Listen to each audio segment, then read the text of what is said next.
I hope that now it's a little bit complex to find the derivation of this.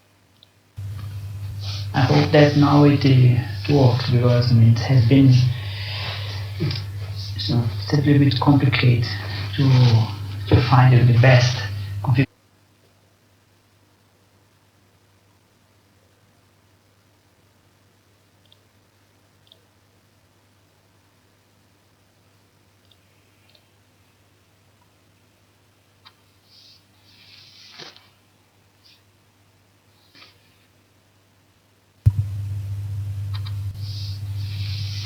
So now I have changed the quality of the image. Unfortunately, it's very poor. So now I have changed the quality of the image. Unfortunately, it's very poor. So now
So let's see what you can do with this. The image, I believe, is not very good. I tried to change the configuration. I tried to do some kind of modification. Unfortunately, I wasn't able to find the best.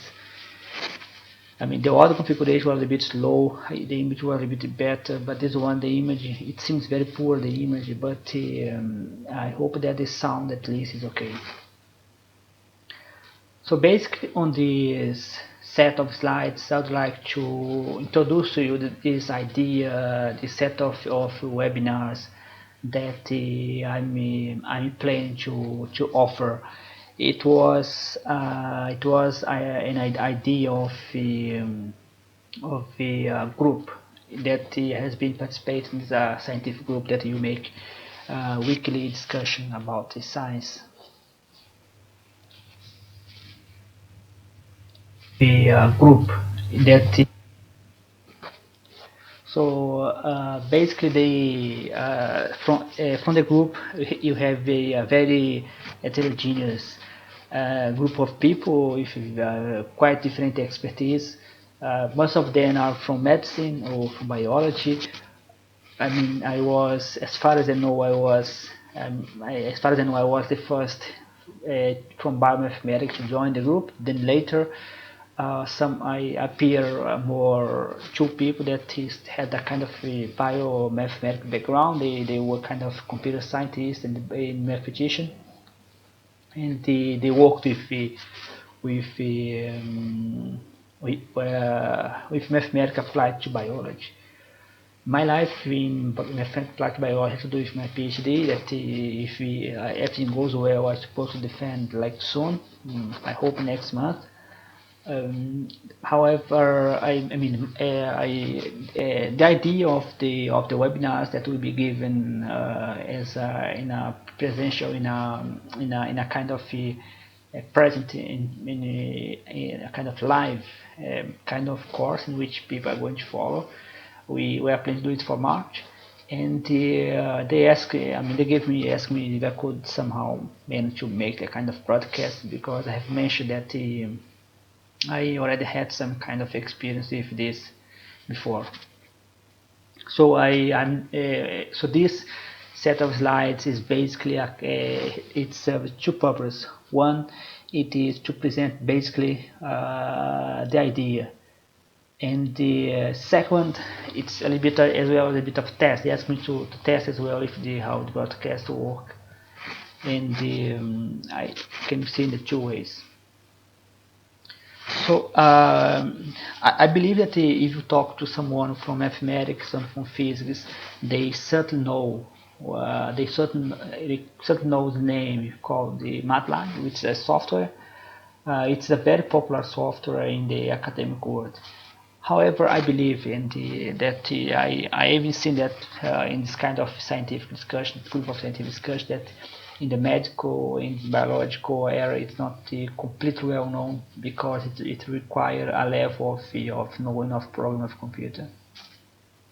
So my ambition on this set of course is to offer the students that are not familiar how to work with Matlab, and the people that are already familiar, I hope as well to offer something new.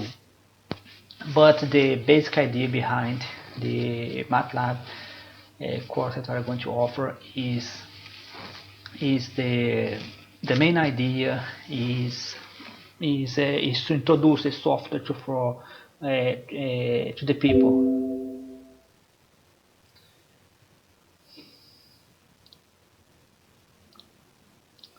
So basically, I'm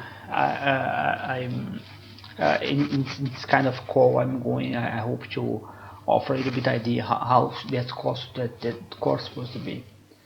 So basically, the two concepts are very important on this. That will be very important on this. On the set of the seminar that I hope to broadcast is the concept of computer programming, and the concept of Matlab. So Matlab is a software for computer programming. So computer program, often the people should just say programming, but the name is a little bit can be a little bit mistaken, because programming is the word program is even older than computer. So it's a process that are going to lead for a formulation of computing problem that the computer can use to make the calculation for you. So most of the people, they have the tendency to think that when you do a calculation in a computer, it's better than calculation by hand. As a matter of fact, it's not. The difference between computer and human is that computer is going to make the calculation much faster, but what the computer is doing behind the scene is basically human stuff. It's a very straightforward, even to a certain sense, very stupid set of calculations. So some professors, which I honestly used to hate, but I have learned somehow to respect them. They used to ask her in the beginning of a course of programming to make hand calculation. Not this kind of hand calculation do like normally for algebra, is to do the calculation that of algorithm that a computer is supposed to do. By that you can see how difficult it is, how straightforward it is, and how difficult it is to keep doing this kind of calculation. And computer, they are designed, and they are very good to make this kind of very fast, and this kind of calculation that are very like kind of error prone for human, because they're very straightforward. Human is very good to create stuff. The creativity is a human strength. But to make standardized calculation, make this kind of what we can call cumbersome, straightforward calculation, human has a high tendency to make mistakes. So computer is very good on that. People call the source code. It is written the source code is the name other people gives to the kind of thing that you write in a computer. It's called source code. So if you ask, give me the source, give me the source code. So it means that they want you to give the sequence of the thing that you have written. So let's say Matlab has been, some people say that's a programming language, people say that's not, because it's written in one or more programming, as I'm going to see in a kind of slide that I supposed to come. Matlab is written in several different languages. That's one of the strengths as well, because you can run code in other languages inside Matlab. Another example of a programming language which I honestly enjoy a lot, but in the scientific community of technical computation not very common, is what called Java. People in general prefer C++. I'm going to mention that in the next slides. But the purpose of the problem is to find a sequence of instructions that will automate performing a specific task. So program is all about automation. So why you need to make the program of computer? Okay, you do it for automation of very straightforward calculation, such as one classic example is that we have it's a very, let's say, a very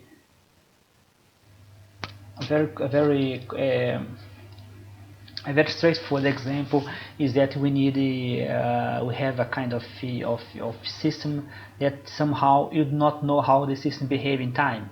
You have no idea how the system is work. So we have no idea. So this dot line means that you don't know what's going on. So the system is here. You know initial point. It can be, for example, a magical condition. You know that at a certain time people has a specific number of cancer cells. So you want to know somehow by a model which will be the state of cancer cell after a time. So here you can see C, and here you can call N, which is the number of tumor cells. So people are going to, so you want to know in which point will be this after a given time. So you don't know. So that's the big question. I have no idea which will that be. In automation, that you do a lot in computer programming. So here I'm talking about computer program applying to academic world. I can give you examples from the industrial world because I have an industrial engineer background. So I have as well studied programming applied to industry. But I'm not going to discuss that now. Maybe I can discuss in another occasion. But for now, I'm focusing on programming for academic world. So one automation that they do is to take this point and move it step by step until you find the point you want. So you don't know, so you move like a very small step until you arrive at the point that you want. How that's done? That's done by the concept of derivative, which I may mention that during the course.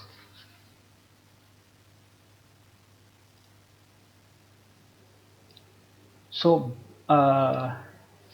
basically the purpose of the program is to find a sequence of instructions that will automate performing a specific task, solving a given problem.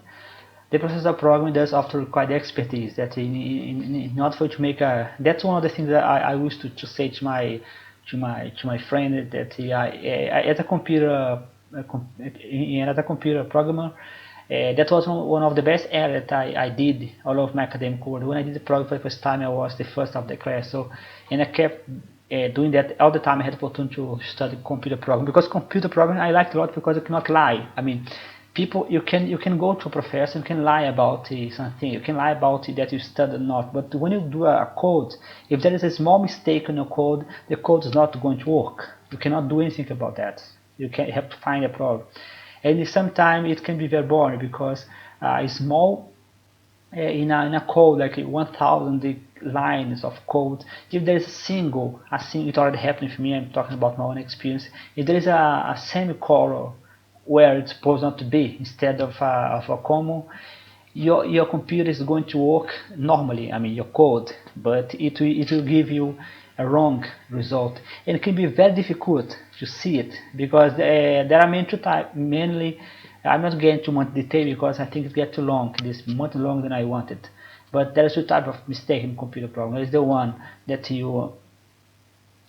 connect to let's say methodological procedure, such as you apply a theory that's not correct. The one is connected to the language mistake, in which, such as you use a kind of thing that's supposed to be used in a specific language. That's one of the biggest problems. Each language follows some kind of set of rule that they apply in the language. Those rule cannot be applied to the other language. Sometimes they can be applied, sometimes they cannot. So the biggest problem always that is how to learn the specific way of using your language and apply it properly. When you apply the wrong way, most of the software that you find out there, after you call the bug the software that you try to ask before you can run, you need to debug the software.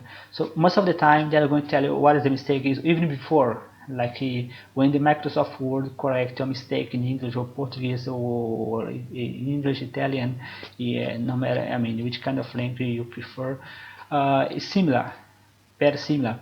But methodological mistake cannot be corrected by computer. It has to be corrected by you. So that's one of the trick of computer program. Because if you make a mistake that is methodological, your code is going to give wrong output. There is no way for you to see that. It's very difficult to see because most of the time when you run a code, you run the code because you cannot solve the problem. If you cannot solve the problem, how can you know that the output is correct or wrong? So it also may happen as well that people, it even happened in the history of science that when computer was start to be used in physics, some physicists, even famous physicists, they expect the result X, but the computer at that time gave the result Y. They had to, with time, they understood that the computer was correct because the computer has a way to do calculation that human cannot even get close. So Matlab is called the matrix laboratory. The reason for that is that Matlab was created initially as a student-like laboratory.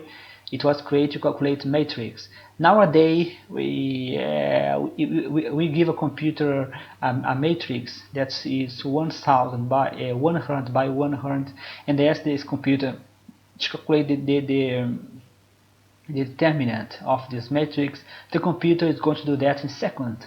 But believe it or not, about 10 years ago, or even 20 years ago, I think 10 years ago is much better, this was difficult calculation. To make the inverse of a matrix to solve a linear system, nowadays very straightforward to solve a linear system because to apply this kind of rule you need to calculate the matrix. But in the past it was very difficult. So Matlab was designed initially to handle just matrix, but with time it became one of the best software that you can find because I believe that according to my own experience, first of all, I think it's impossible to learn Matlab completely because you have a huge amount of package. Most of in scientific area that I'm somehow aware of.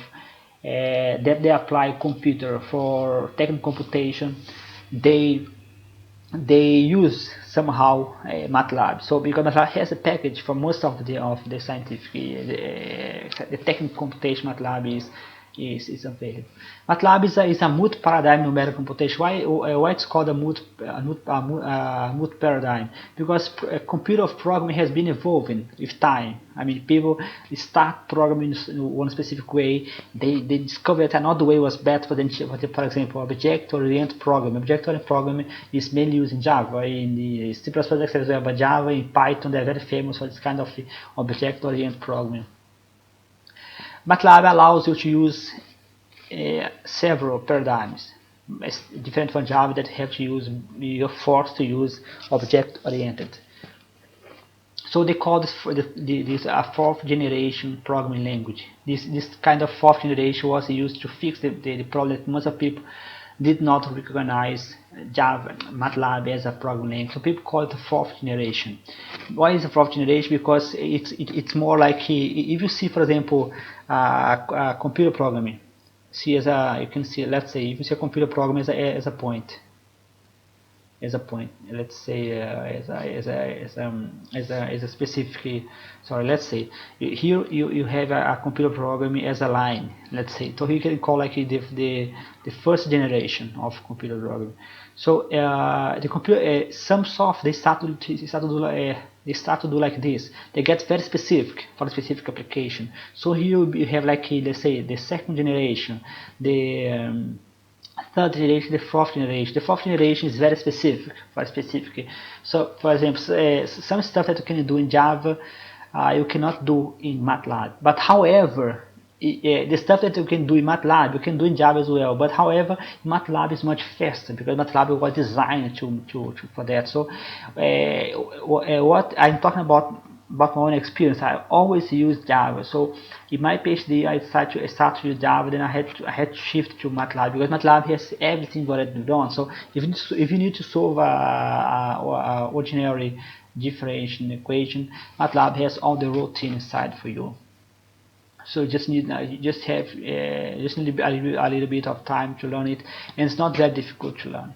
So you can say that so fourth generation means that it's very specific. It's a programming language that gain a kind of specificity that is not it's not found in the lower language, lower, let's say, in the good sense, not in the bad sense. So I'm planning to go with this set. Of course, I discussed yesterday with the group. Yesterday we met everyone, all of us together, and we basically discussed this how to the idea. So for now I was just able to define the first model because let's say it's difficult to plan for the future, especially because now I'm working on my thesis. I have other priority, but basically the first model I'm going to start with introduction to programming, concept of programming. There is that the audience that I'm expecting, they are not expertise in programming of computers, so I believe I should start from that. And the other model which I have not defined yet, but they should be in sequence, like here a bit more easier, then a bit more difficult, and the last one I'm planning to do more advanced. I'm not pretty sure yet what I'm going to do. I'm even planning to like a kind of tutorial, but that will depends on the amount of time. But there will be every Thursday that that is the month of that we meet, like the group they meet every Thursday. That will be 1 month just for Matlab, and I'm going to teach this course and with the help of the other guys from the group, that from the small group that called Bisma, that it was created with the purpose to offer the people from the discussion group this opportunity to discuss scientific ideas. So how can I install Matlab? I mean, first of all, Matlab it's a commercial software, so you cannot just download it and install it. Somehow you have to find a way to get a version for yourself. Some universities offer their own version. I mean, mine I thought they offered, but I discovered that they did not offer. So I don't know which university offer a version. I heard that they offer, but mine they don't. Most universities offer a version installed in their laboratory. So if you go inside the laboratory, the computer, they are going to have already installed. So you do not have the easy way to take it home, but you can use in the lab. You can download a demo version that is going to last for 1 month. I did that now for my thesis, but to have the latest version of Matlab, it works for 1 month. On the day of the event, one of the people that works for me is called Agnieszka. She said that there's a lab, so we are going to discuss during the meeting of the Southern Modern Science how to give access to the people to this system, how to give them access to the I mean, we are going to somehow to book the laboratory. So if you are not from the Southern Modern Science and you would like to participate, you are around in L'Aquila, in the University of L'Aquila. If you are around, you'd like to participate, you can send an email to Agnieszka, and I believe she will find a way to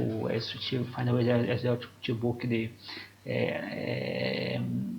somehow find a way, because there is a limited number of computer in this lab.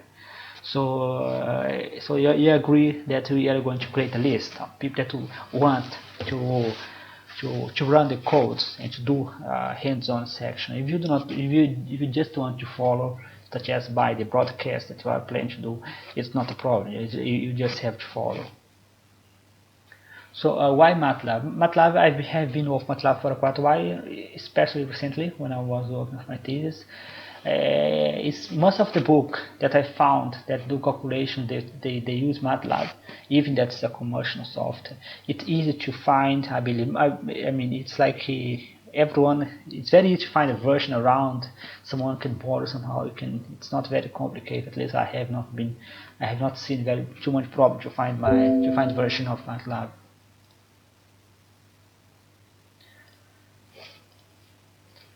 So so basically, it's very easy to use. So I mean, which is MATLAB unique? As a matter of fact, it's not. For them, Scilab is a free software, but I have used all of the software at least one time in my life. Scilab I used when I was in graduation. It's very similar to MATLAB. Octave, I mean, when I say similar, it's not equal. So some difference they should have, and you cannot compare something that's for free with something that's paid. So paid in general will be much better. So I believe I cannot give you precisely the limitation of Scilab, the limitation of Octave, but I can tell you that one of the big limitations I believe is how easy it is to use it, because MATLAB is very easy but it's paid. I believe that the degree of difficulty to use the software is supposed to be higher. Maple is a commotion. Mathematica also is a commotion. R is more specific for statistics, but some people can make a program use R. I have similar in books, a lot of them. So I mean, that's all. That was not the let's say the course itself. It's just let's say that's just a call, just to say. I hope that was useful, and I hope somehow to see you around.